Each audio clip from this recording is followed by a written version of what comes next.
مع مراقبي بلدية محافظة أبو عريش. هذا هو الوركر الذين يتم صنع الأكلات.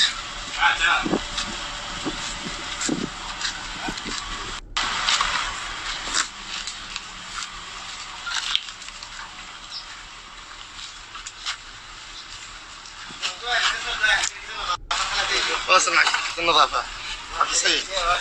شوف هذا ايش هذا اخ انور؟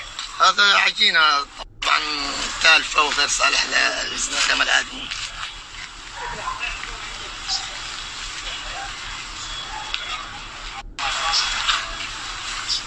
والله المفروض هذا بعض العجين الموجود الذي يستخدم في صنع اللحوف.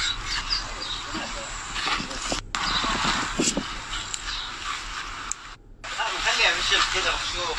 والله انا خاطر اعمل عليها مغامره ما ادري انا مقصر نظافه ابوي. خلاص راح يدل جوا. نبداهم بالنظافه. هذه مياه ملوثه غير صالحه للحالب مياه ملوثه.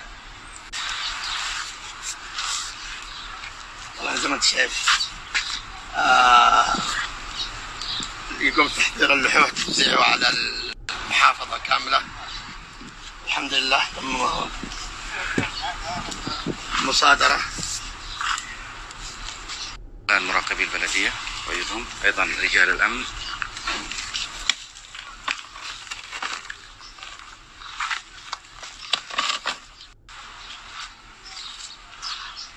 هذه العجينة المستخدمة في تخمير اللحوف.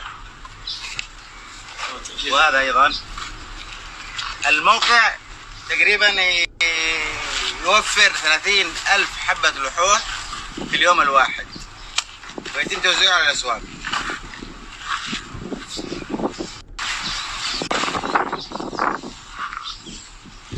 ينتج ما يقارب 30,000 حبة لحوف يوميا.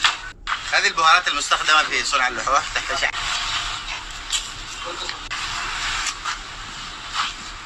الله يجزاكم من اول دقه على الان